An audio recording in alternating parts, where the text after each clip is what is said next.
I get an injury on the trail, I will just put a gauze, after I cleanse it really well, put a gauze pad over it, wrap some of this, or the wrapper, just tape around the gauze pad. My function I want to do is just keep it clean so it doesn't get all grungy dirty. I do not ever put any of the neosporin stuff on it. That has a tendency to keep the bacteria in there and it kind of ferments away. And I tend to get infections more with the little salve that I put in there, other than I just keep it dry.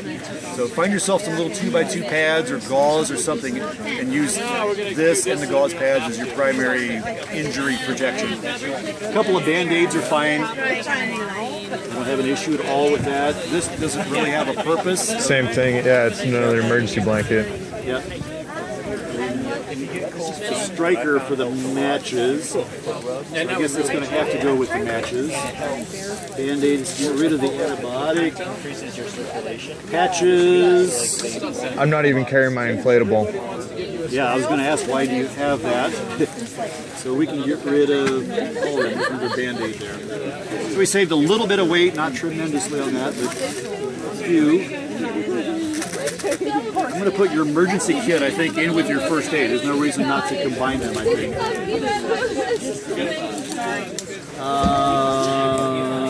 Do you care what temperature it is? Some people do, some don't. I mean, I don't have a whole lot of... I'm trying to document, so that's the only reason I have it is for document. Good. That's fine then. I don't got a huge issue with it. We'll get to that in a minute. That paracord can go. We'll talk about that. Okay. This isn't going to last you very long. I've never seen it packaged like this. It's kind of cool because it's ultralight. I would recommend that you, from one of the vendors right here, you get one of those little small tubes of the sunscreen, like SPF 30 stuff. You can actually buy yourself a larger tube, a big humongoid tube if you want, of the sunscreen, bounce it on a head, use up the little bottle as you go. When you get to your resupply, get your big humongoid one that you've shipped on a head, squirt, fill the little one up, and you're good to go to the next resupply. Right. Keep bouncing the big one on up ahead. This wouldn't last you very long, then you're screwed. And you have to just go buy more. It makes more sense to replenish along the trail as you go. But for right now, keep it until you can go buy yourself one of these little squirt bottles worth of... I don't know if you guys do, somebody does. Do you usually just bounce with a priority mailbox? Yes, the flat rate box is like $5. Okay. If it fits, it ships, as they say. So all right. We can get most of the stuff that you're going to use in an actual bounce box into one of those and just keep it going. Your actual mailed food is a separate thing altogether. All right. Why did you get this? Keep the mane under control. Is that important to you? Just in terms of not wanting to rip it off.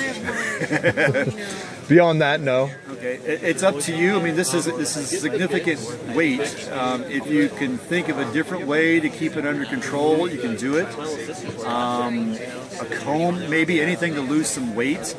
Toss it. I understand about the beard though. You're gonna let it grow for the whole trail. It's gonna Yeah, be like it's a the game ZZ Top plan. beard. Yeah. Rocking it. I gotta take a picture with the nephew when I get back. He's gonna be born while I'm on the trail. I've seen some guys with some awesome freaking beards as they go through the trail. Most of them just do have like a little lightweight comb though. Okay.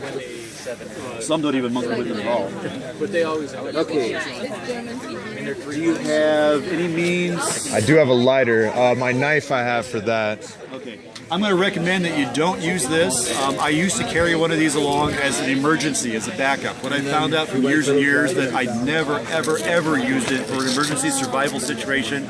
So I analyzed my pack after each trip, and I finally got rid of it.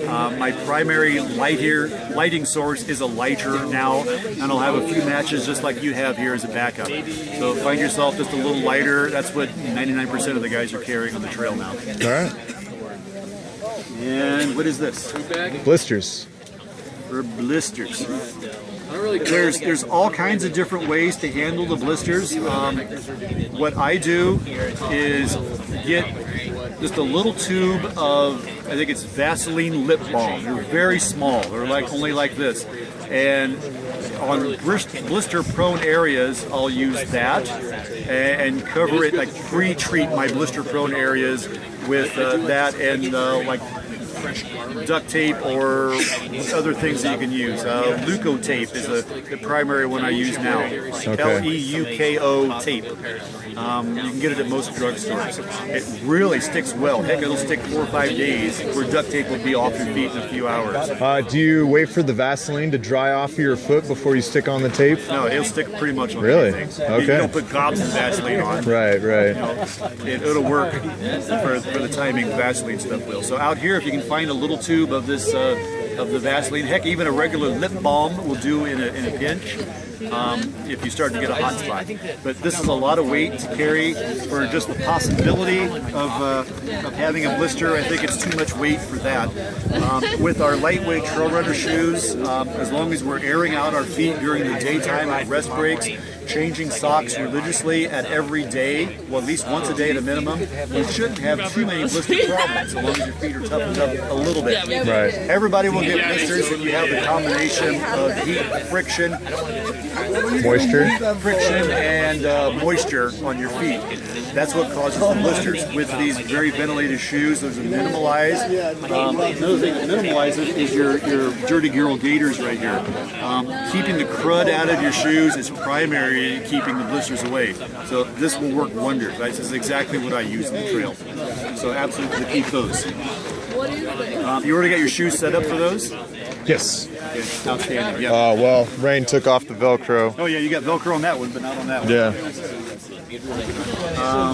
You got some Velcro here? Yes. Okay. No, but I can have some shipped to me. I can probably cut this in half in the meantime, and we might have a little bit of Velcro over here, maybe in the box. I'm not 100% sure, so remind me about it. Don't forget, and I'll check for it.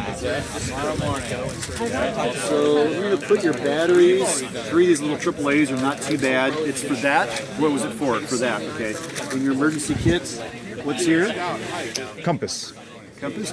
which is also on my thermometer. Okay. Although I do use the phone for half-mile maps and compass, and which is somewhat When was the last time you unreliable. used this?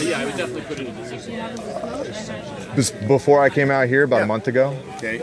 Do you know actually how to use the compass in conjunction with a paper map and adjusting for magnetic declination?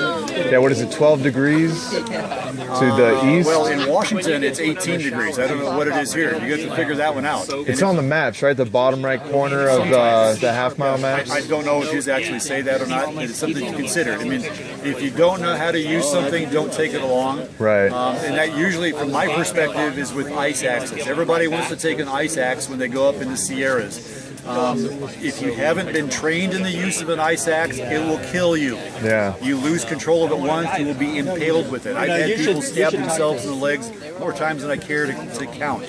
Yeah. Thankfully, that's all that's happened to them. Yeah, I've read a couple chapters in books and magazines about the compass and maps, but nothing beats experience, so I'd say I'm inexperienced with it. Well, still, I mean, you can actually practice with this. This is a low weight penalty to have it along. I like the idea of having a compass if you know how to utilize it along with the paper map. So it's a key. And so you should. Spoon, good to go. Just for the sake of talking, I despise sporks, and especially an actual fork. I have yet to see an actual need for a forked instrument to eat anything on the trail. But you've got it, keep it. Another thing to consider at one point, if you're going to be eating food like out of a taller bag, like Mountain House or anything like that, is to get a long-handled spoon. My spoon is like this long. I don't like to get my fingers all goopy, having to stick it down in the bag to get something out of there. A long-handled spoon keeps my fingers all dry and non-goopy. All right. So hang on to it for now. Hey, who's your daddy? Talk to me. Do you have any more? Did we get any? Yeah, there's a whole box in there. So, question with this: do you night hike? I do plan on night hiking during the summer. Where? Where would you? Place you think you're going to night hike? Probably across the Antelope Valley from Lake Hughes over towards Tehachapi and Roseman. Okay. How far is, or how long of a time frame is that from right now? A good 400 miles. Long time. Bounce this on ahead or ship it ahead to wherever you think you honestly made night hike.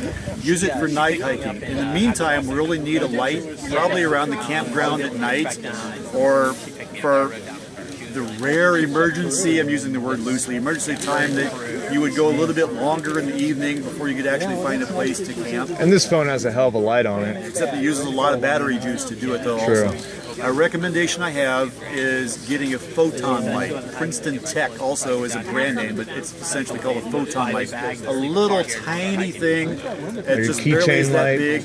It has one LED on it and is powered by one of those round watch batteries. It throws out a surprising amount of light. Get one if you can. If you can find it with a white or clear light. One of the vendors over here sells them with a purple light or a green light.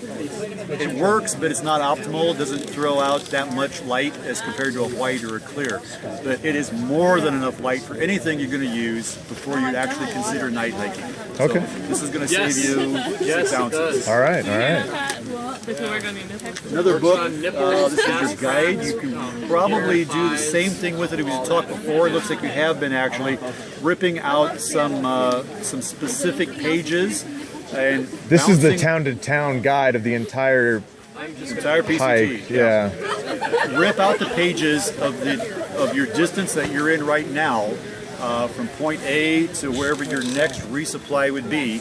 When you get to that resupply, you'll have that section waiting on you. You've saved a ton of weight that way. You don't need the whole book for the section that you're on right now. Yeah. So for right now, we're putting this in the do not take pile with the understanding you're going to take out just a small section.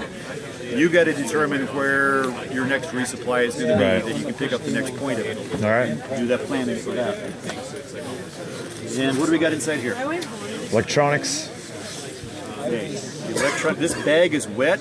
Electronics need to stay dry. Well, electronics accessories.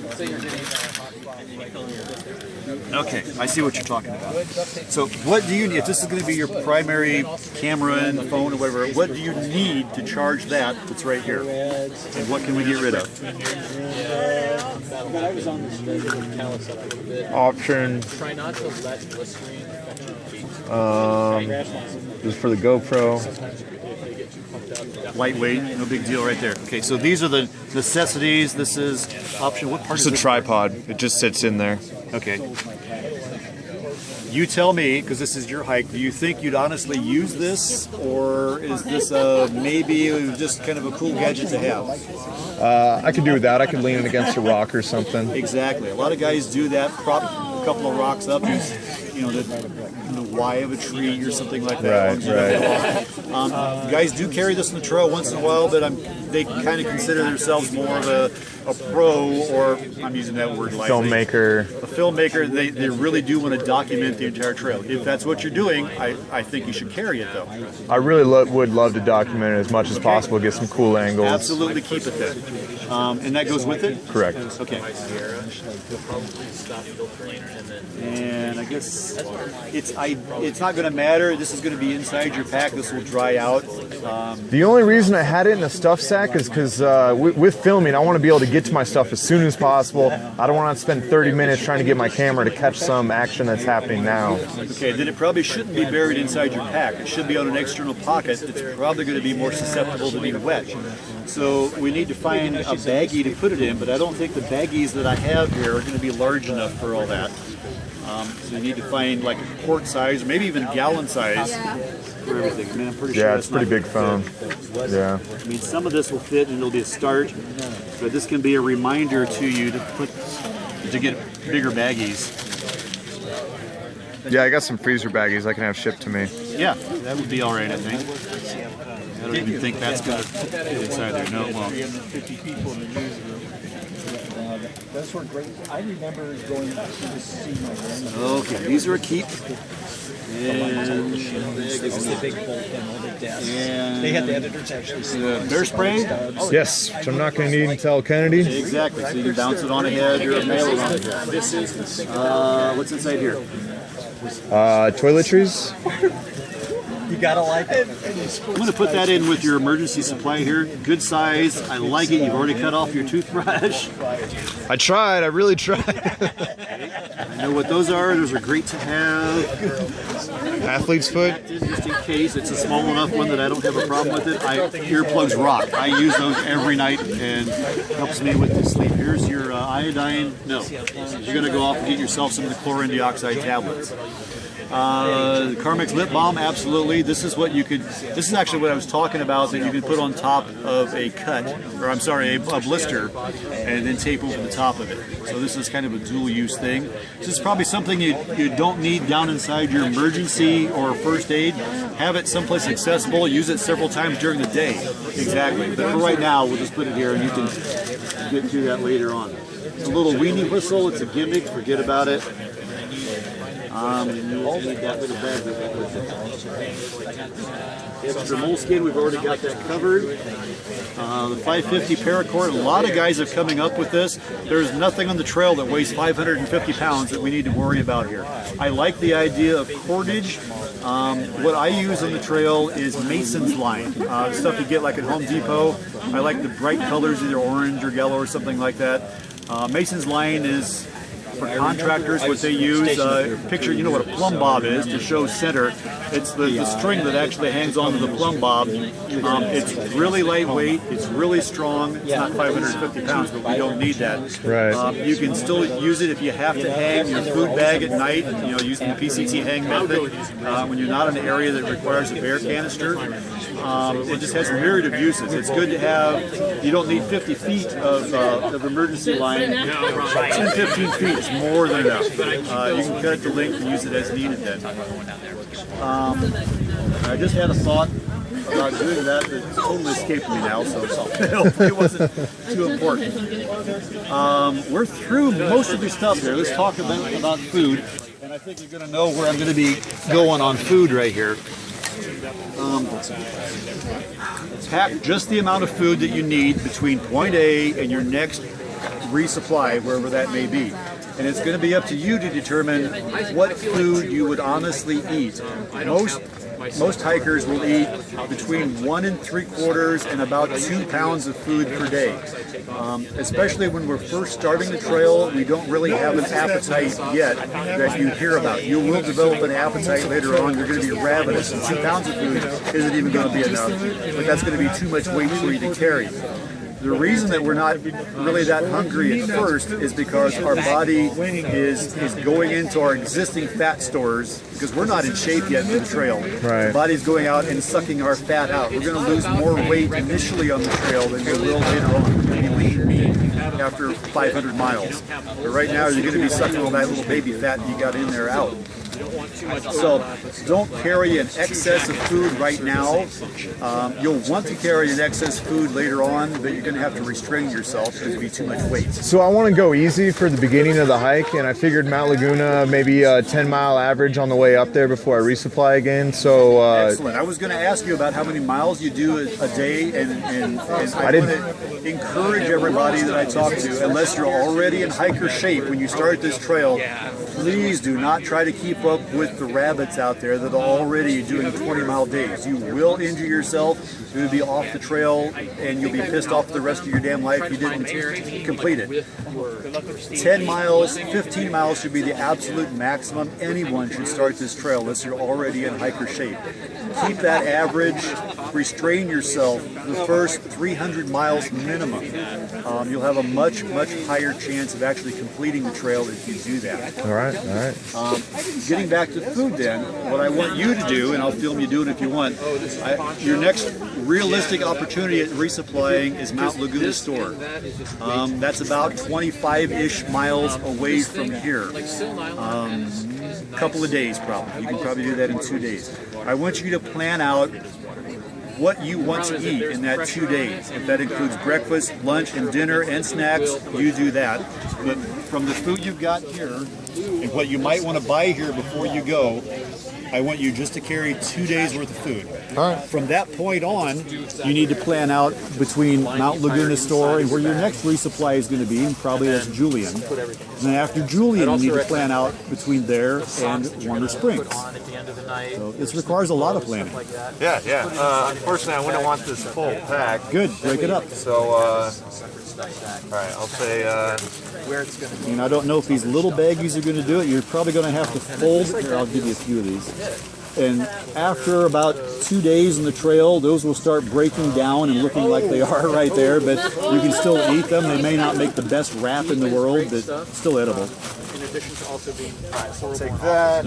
I'll take. Good for So try to package this as you go. Don't get too far ahead of yourself. get out of everything. I wish we just had some All larger your baggies snacks for you. melt, it'll weld things together. So always keep it in its own Ziploc bag. And probably you should get a freezer bag rather than a sandwich bag for that. Yeah, you probably don't need it until Kennedy Meadows, but if you want to carry it, we've got that. What is this? Is it what I think it is? Protein powder? It's cocaine, Dude! yeah, protein powder. Let me tell you a story. I was going to get So to it eventually, so that this looks is. like we're just I love it done. that you're Yeah, doing I see this. Kind of another, is that just a zipper access? For years and years and years, every time I hike, I always lose weight in the trail. Usually about a pound a day up to that's a it? point, and I stop at about 10 I tear pounds. them apart. I don't And it usually stays put them there. I together, hate to so- lose 10 pounds because I'm a skinny little shit as it is. About 3 years ago, I decided to try protein powder. Somebody told me to give it a shot on the trail. And I'll tell you about the timing here in a minute, but the long and short of the story is, instead of losing weight on my last 10-day hike, I gained 2 pounds, and I can only attribute it to using protein powder for the first time. I did research afterwards. Our body utilizes protein to fix our muscles that we destroy during the day. When we hike, we actually make microscopic tears in all of our leg muscles. Our body fixes that at night while we sleep. Only when we sleep. To fix it, it uses protein. If you don't have anything else in your system that the body takes the protein from, it goes to muscles that it hasn't destroyed during the daytime and cannibalizes that protein from them and shifts it down to the muscles that we've destroyed during the day to fix them. That depletes those muscles, we lose the strength that we had, and it's not good. What I found out that if you have protein powder just before you go to sleep, I'm talking after dinner, just literally before you go to sleep, your body will go out while you sleep at night, find that in your stomach and use that as the primary source for protein and fix the muscles. The reason I gained the weight is I actually gained lean muscle mass because it fixed them and got them bigger as I was destroying and fixing day by day by day during that 10-day period. I use it all the time now. All right, so I was thinking a third of this for 2 days. Next to nothing. Probably half. I mean, I depending on how weak you like it, generally a good scoop of protein powder for me is going to be maybe an ounce and a half. Yeah. So I would do like maybe half of that for 2 days. That's up to you. Maybe a third. Just mixing it with water. Ideally, you'd have a shaker cup. He's not going to have that, but he can mix it up with his little spork thing over here in his jet boil cup with just cold water. Depending on the brand he's got, some of it mixes up very well. Other brands are kind of clumpy and it tastes like crap.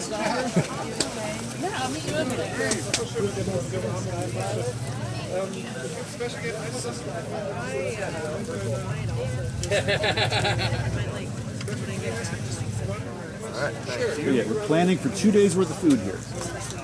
All right, so we got tortillas, some protein, 4 packets of tuna. Snacks for 2 days. Okay, realistic, how much snacks do you have? I mean, I have a snack once in the morning and once in the afternoon. That wouldn't be enough for me. This would be... That's probably while I'm hiking each day. I'd probably have that while I'm moving. I would double this personally. Okay. That's me, but you know your body better than I do. Snacks are also going to keep you going. It's pretty much uphill from here to Laguna, and your body's going to be wanting the carbs that this is going to provide for energy. If you have some sweets also, take those along. On uphill stretches, I found like those hard candies, the Werther's hard candies, like butterscotch is the flavor I like. I'll pop one of those at the bottom of the hill, and it gives my body an instant sugar rush. It spikes my insulin levels, and I just power up those hills. Without it, I'll bog out about halfway down. Okay. So if you can find something, a hard little candy, it really works for instant energy. It's short term though. I'd love to hear your opinion on Pop-Tarts. Most hikers take them. I mean, Yeah, at that's this cool. point, They're crushed into goo right now. That's perfectly fine. It's quick. It gets you on the trail fast in the morning. Some people will cook in the morning and camp. Other ones will wait 5 miles down the trail. You can pop this the minute you're hitting the trail and have a quick breakfast while you're going. I like the idea of quick carbs in the morning. because your body will go out and grab those first of all and give you some energy until at least you have your first snack. So I don't recommend ever skipping a breakfast. So yeah, take some. Okay, so I'll take 2 for breakfast. So I got breakfast, snacks, lunch, which is ideally I want you to break that down. Yeah. They have a product in packages called Justin's Nut Butter, and that's what I carry. I mean, I also use the simple little peanut butter jelly packet thing and tortillas. That's a lot, but you've already got it. How many days would you say this is? 5? I'd say a week, yeah. 5 minimum, maybe 7. I mean, you got it. I don't want you to throw it away now, but consider, I mean, you can even repackage it into this and like rip off the end of it and squeeze it out the end, you know, just of a corner. Yeah, okay. You want to do that? Then double bag it. I mean, like keep it, don't do it right now. Just carry the whole thing for right now, but in the future, maybe do that, because right now we don't have time for all of it. So like you double bag it. I mean, this would be the squeezy bag. When you're done squeezing it, put it inside this so it doesn't goosh all over the place. All right. So I think I'd be good with that. Are you good? Like this is 2 days worth of breakfast. You're gonna have 1 for breakfast? Yeah. I'm a hungry guy. I would eat 2 of those, but whatever floats your boat, man. Just want you to have the energy to climb up there. Those little Cheez-Its things are okay. The thing is they'll go bad after about 3 days maybe. So between here and Laguna, you can probably take, I take 1 of those packages at least. Those are a very good fat source. You can eat those with your dinner at night. Your body is like a furnace, and if you fuel the furnace with that, fat is a long-term fuel source for your body, and it will help actually keep you warmer at night. Picture it as a furnace, and it boils, and it really does help to keep you warmer. So that with the protein, you're going to be comfy all night, especially if it gets cold.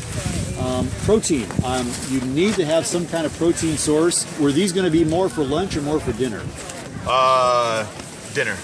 Okay, good. That's a great protein source. You need to combine that with a carb source, though, which I'm going to take. It's probably going to be your tortillas right here. Correct. So I think you're probably okay then. Keep in mind, it's easier for us as hikers just to eat crap food all the time. To be successful out here, you need to actually think of the macronutrients of complex carbs, fats, and proteins and how those all interact. The carbs for the quick energy that the body has to utilize to get going. That's the first thing it looks for. The fats are a fuel source that will help keep us warm, but it's not so much keeping us fat. The fats are actually out there to work in conjunction with the protein. The protein then is what fixes our leg muscles, and it's a long-term energy source.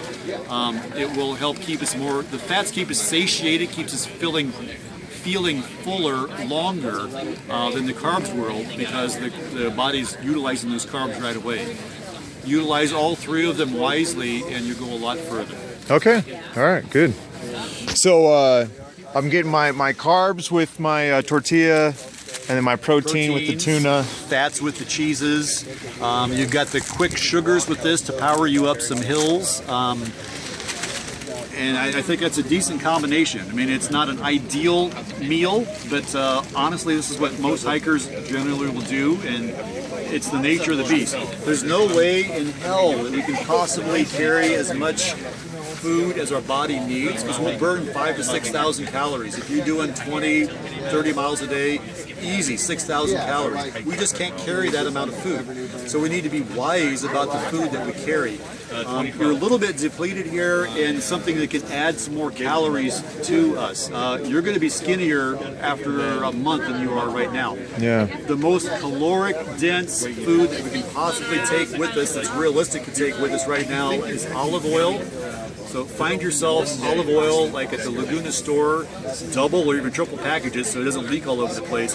Add some olive oil to every single meal that you eat, breakfast, lunch, and dinner, and that will give you a load more calories than any of this possibly could on its own. It sounds kind of gross putting, I mean, some people will put, I do too. I mean, I like grits for breakfast instead of oatmeal. I'll put the olive oil in my grits. Kind of greases it up, but I really don't taste it, and it adds a lot more to my caloric intake. Yeah, it's fine with me. Yep, so find some. Just remember, you'll see it there at the Laguna store. All right. Got it. So this is essentially bounced up ahead, but you're not carrying it in your pack. So we're losing weight here. We've gone through pretty much everything in your pack. Yeah, that's it. You're in the market for a new pack and a new tent. Prepare to drop some coin for that, but it's good. Is this your we haven't talked really about this. Your poncho you wear, is this your primary rain jacket? Yeah. Lose it. Yeah. A poncho will not work with a dam on the trail. When you're walking the trail right now with this wind out here, this is going to be blowing up. It's going to be in your face. Your arms are only half covered by this. If it's raining, you're going to need the arm coverage and more than what it's got.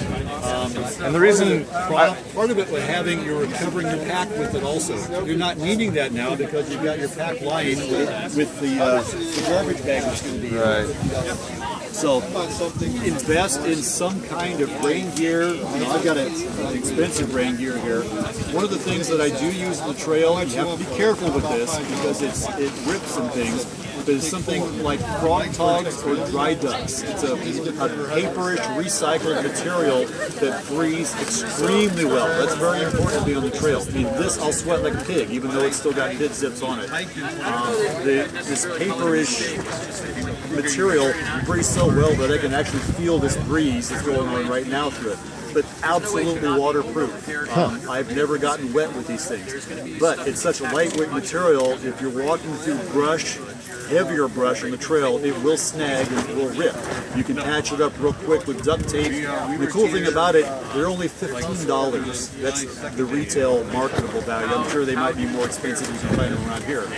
But a lot of thru hikers will have these frog togs and dry ducks. All right. How about I go get my shelter and a pack, and then we'll come back and do a weigh? Let's do it. All right. Sounds good.